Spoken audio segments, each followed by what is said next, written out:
Assalamualaikum warahmatullahi wabarakatuh. Perkenalkan, kami dari kelompok 5 ingin menjelaskan tentang Pancasila sebagai sistem filsafat. Sebelumnya izinkan saya memperkenalkan anggota kelompok saya terlebih dahulu. Yang pertama itu ada saya sendiri, Fitri Nubza Salsabil, sebagai moderator dan presentator. Yang kedua itu ada Akila Nazwa Putri sebagai presentator dan editor. Yang ketiga itu ada Imara Ariwidya sebagai presentator. Yang keempat itu ada Listia Nurhotimah sebagai presentator. Dan yang terakhir itu ada Siti Ambarwati sebagai presentator. Di sini saya akan membacakan poin-poin yang akan dijelaskan oleh kelompok saya. Yang pertama itu ada pengertian Pancasila sebagai sistem filsafat. Yang kedua itu ada filosofi Groenslag dan Weltanschauung. Yang ketiga itu ada urgensi Pancasila sebagai sistem filsafat. Yang keempat itu ada alasan diperlukannya kajian Pancasila sebagai sistem filsafat. Yang kelima itu ada landasan filsafat Pancasila dan dinamika Pancasila. Dan yang terakhir itu adalah ada tantangan Pancasila sebagai sistem filsafat. Nah, untuk pembahasan pertama itu akan dijelaskan oleh teman saya, yaitu Akila Nazwa Putri. Nazwa dan saya akan membahas tentang pengertian Pancasila sebagai sistem filsafat. Sebagai sistem filsafat merupakan bahan renungan yang menggugah kesadaran para pendiri bangsa untuk menemukan nilai-nilai filosofis yang menjadi identitas bangsa Indonesia, termasuk ketika Soekarno menggagas ide filosofis Groenslag. Saya akan membahas tentang filosofis Groenslag dan Weltanschauung. Filosofis Groenslag merupakan nilai-nilai filosofis yang terkandung dalam sila-sila Pancasila yang mendasari seluruh peraturan hukum yang berlaku di Indonesia. Artinya, nilai ketuhanan, kemanusiaan, persatuan, kerakyatan, dan keadilan harus mendasari seluruh peraturan perundang-undangan yang berlaku. Weltanschauung berarti nilai-nilai Pancasila itu merupakan sesuatu yang telah ada dan berkembang di masyarakat Indonesia dan kemudian disepakati menjadi dasar filsafat negara. Weltanschauung merupakan pandangan dunia atau world view. Saya akan menjelaskan tentang urgensi Pancasila sebagai sistem filsafat.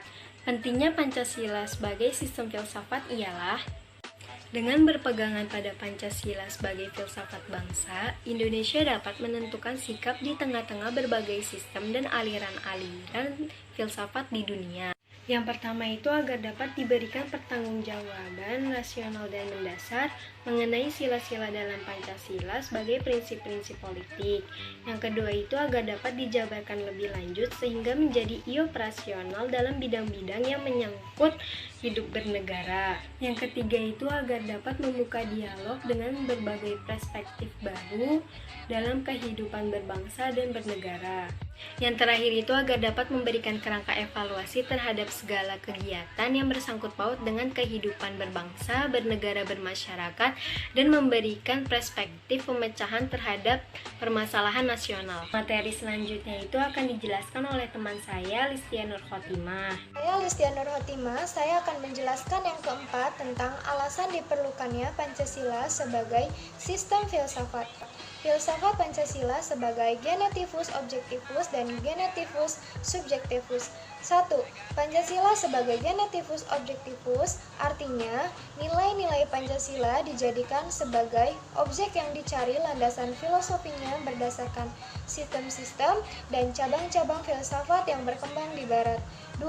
Pancasila sebagai genetivus subjektivus artinya nilai-nilai Pancasila dipergunakan untuk mengkritisi berbagai aliran filsafat yang berkembang baik untuk menemukan hal-hal yang sesuai dengan nilai-nilai Pancasila maupun untuk melihat nilai-nilai yang tidak sesuai dengan nilai Pancasila. 3. Selain itu, nilai-nilai Pancasila tidak hanya dipakai dasar bagi pembuatan peraturan perundang-undangan, tetapi juga nilai-nilai Pancasila harus mampu menjadi orientasi pelaksanaan sistem politik dan dasar bagi pembangunan nasional. Saya di sini akan menjelaskan Pancasila sebagai sistem filsafat Dan juga dinamika Pancasila. Selanjutnya, saya akan menjelaskan tentang landasan ontologis Pancasila.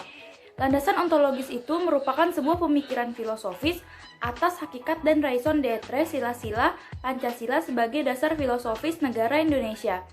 Ada 3 mainstream yang berkembang sebagai pilihan nyata bangsa Indonesia, atas kedudukan Pancasila sebagai sistem filsafat, yaitu determinisme, pragmatisme, dan kompromis. Selanjutnya, ada landasan epistemologi Pancasila, yaitu nilai-nilai Pancasila digali dari pengalaman atau empiris bangsa Indonesia, kemudian disintesiskan menjadi sebuah pandangan yang komprehensif tentang kehidupan bermasyarakat, berbangsa, dan bernegara. Lalu, ada landasan aksiologi Pancasila, yaitu nilai atau kualitas yang terkandung dalam sila-sila Pancasila.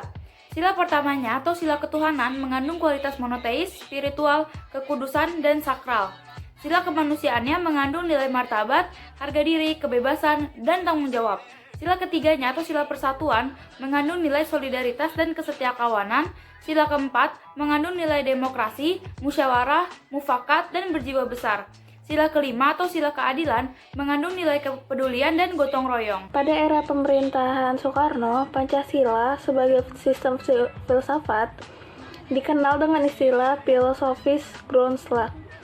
Gagasan tersebut merupakan perenungan filosofi Soekarno atas rencana berdirinya negara Indonesia yang merdeka. Ide tersebut dimaksudkan sebagai dasar kerohanian bagi penyelenggaraan kehidupan bernegara. Pada era Soeharto, kedudukan Pancasila sebagai sistem filsafat berkembang ke arah yang lebih praktis. Artinya, filsafat Pancasila tidak hanya bertujuan mencari kebenaran dan kebijaksanaan, tetapi juga digunakan sebagai pedoman hidup sehari-hari. Era reformasi, Pancasila sebagai sistem filsafat kurang terdengar resonansinya. Namun, Pancasila sebagai sistem filsafat bergema dalam wacana akademik, termasuk kritik dan renungan yang dilontarkan oleh Habibie dalam pidato 1 Juni 2011. Yang keenam, tantangan Pancasila sebagai sistem filsafat. Ada kapitalisme dan komunisme. Kita bahas terlebih dahulu yang kapitalisme. Kapitalisme itu apa sih?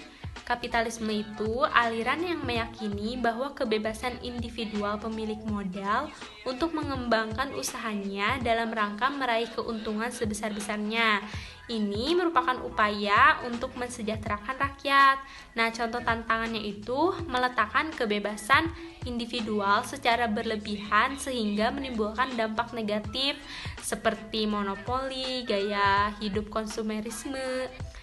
Nah, lalu kita beralih ke yang komunisme. Nah, komunisme ini aliran yang meyakini bahwa kepemilikan modal dikuasai oleh negara untuk kemakmuran rakyat secara merata. Contoh tantangannya ini, dominasi negara yang berlebihan sehingga menghilangkan peran rakyat dalam kehidupan bernegara. Terima kasih atas perhatiannya, lebih dan kurangnya mohon maaf. Wassalamualaikum warahmatullahi wabarakatuh.